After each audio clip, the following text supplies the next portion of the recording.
بسم اللہ الرحمن الرحیم۔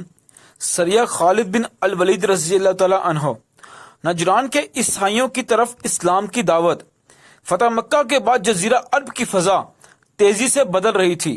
قریش کی شکست نے اسلام کی طاقت کو روشن چراغ کی طرح پورے عرب میں پھیلا دیا تھا۔ وہ قبائل جو کبھی اسلام کے خلاف صف آرا تھے، اب یا تو تلوار ڈال چکے تھے یا انتظار کر رہے تھے کہ کب رسول اللہ صلی اللہ علیہ وسلم کی طرف سے انہیں پیغام حق پہنچے۔ انہی دنوں حضور صلی اللہ علیہ وسلم نے نجران کے عیسائیوں کی طرف توجہ فرمائی۔ نجران یمن کے شمال میں واقع ایک زرخیز اور خوشحال وادی تھی۔ یہاں کے عیسائی اپنی عبادت گاہوں اور مذہبی آزادی کے سبب مشہور تھے۔ ان کے درمیان بڑے بڑے گرجا گھر اور مذہبی پیشوا موجود تھے۔ سیاسی اعتبار سے بھی نجران اہم مقام رکھتا تھا، کیونکہ یہ تجارتی راستوں پر واقع تھا اور یمن و حجاز کے درمیان ایک اہم گزرگاہ تھا۔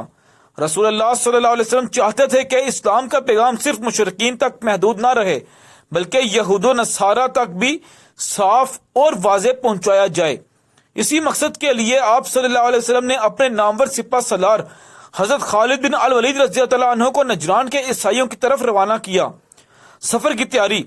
ربیع الاول 9 ہجری مئی 630 عیسوی کا زمانہ تھا۔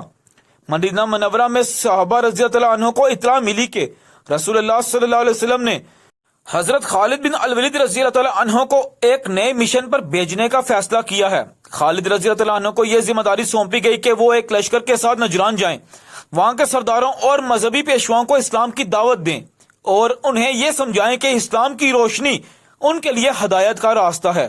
حضرت خالد بن الولید رضی اللہ عنہ اپنے لشکر کے ساتھ مدینہ سے روانہ ہوئے۔ ان کے دل میں کوئی دنیاوی لالچ نہ تھا، نہ مال و دولت کا حصول مقصود تھا۔ وہ جانتے تھے کہ یہ سفر جنگ کے لیے نہیں بلکہ دعوت و اصلاح کے لیے ہے۔ ان کے ساتھ جو صحابہ تھے وہ بھی اسی جذبے سے لبریز تھے۔ راستے بھر وہ قرآن کی آیات دہراتے، ذکر کرتے اور اپنے مقصد کی عظمت کو یاد دلاتے رہے۔ نجران میں پہنچنا۔ چند دنوں کے سفر کے بعد لشکر نجران کے قریب جا پہنچا۔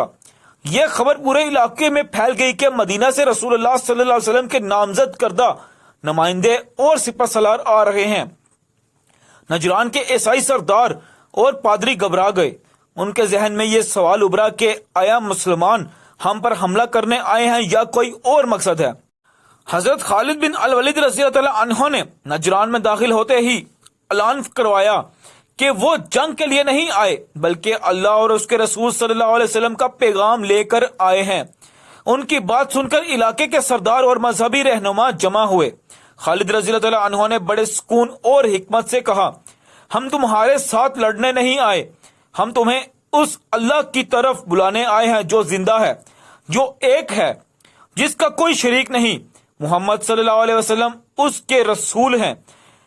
اگر تم اسلام قبول کر لو تو تمہارے لیے دنیا و آخرت کی بھلائی ہے۔ دعوت اسلام اور غور و فکر۔ نجران کے عیسائیوں نے اس دعوت کو بغور سنا۔ وہ جانتے تھے کہ یہ معمولی پیغام نہیں ہے بلکہ ایک نئی سچائی ان کے سامنے لائی گئی ہے۔ ان میں سے کچھ علماء نے کہا، یہ وہی دین ہے جس کی خبریں ہماری کتابوں میں درج ہیں، لیکن کچھ سرداروں نے تذبذب کا اظہار کیا۔ حضرت خالد بن الولید رضی اللہ عنہ نے انہیں سوچنے کے لیے کچھ دن دیے۔ اس دوران وہ نجران کے مختلف قبائل اور عام لوگوں سے بھی ملے، انہیں اسلام کی حقیقت بتائی۔ وہ قرآن کی آیات سناتے اور رسول اللہ صلی اللہ علیہ وسلم کی سیرت کے واقعات بیان کرتے۔ نجران کے لوگ دیکھتے کہ یہ لشکر دنیاوی فائدے کے لیے نہیں آیا، یہ لوگ تو عبادت گزار اور با اخلاق ہیں۔ چند دنوں کی گفتگو اور سوچ بچار کے بعد نجران کے کئی سردار اور خاندان اسلام میں داخل ہو گئے۔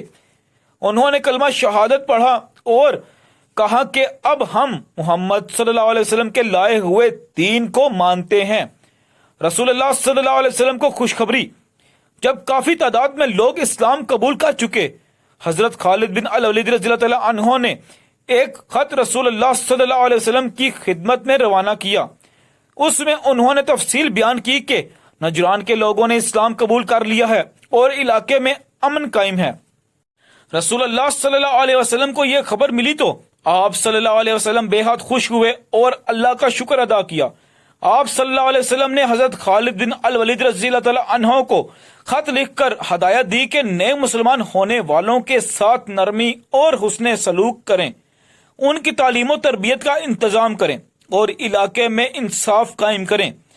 نتیجہ یہ سریہ اس بات کی واضح دلیل ہے کہ اسلام کی فتوحات صرف تلوار کے زور پر نہیں ہوئی، بلکہ حکمت، دعوت اور کردار کی طاقت سے بھی ہزاروں لوگ دائرہ اسلام میں داخل ہوئے۔ حضرت خالد بن الولید رضی اللہ تعالیٰ عنہ کی قیادت میں نجران کی مہم ایک عظیم کامیابی تھی۔ یہ واقعہ ہمیں یہ سبق دیتا ہے کہ اسلام کی اصلاح روح، پیغام حق پہنچانا اور لوگوں کو امن و محبت کے ساتھ اللہ کے قریب لانا ہے۔ حضرت خالد بن الولید رضی اللہ تعالیٰ عنہ جیسے بہادر سپہ سالار جب میدان جنگ میں دشمن کو شکست دیتے تو وہ فاتح کہلاتے، لیکن جب وہ دلوں کو اللہ کی طرف مائل کرتے تو حقیقی مبلغ اور رہنما بن جاتے۔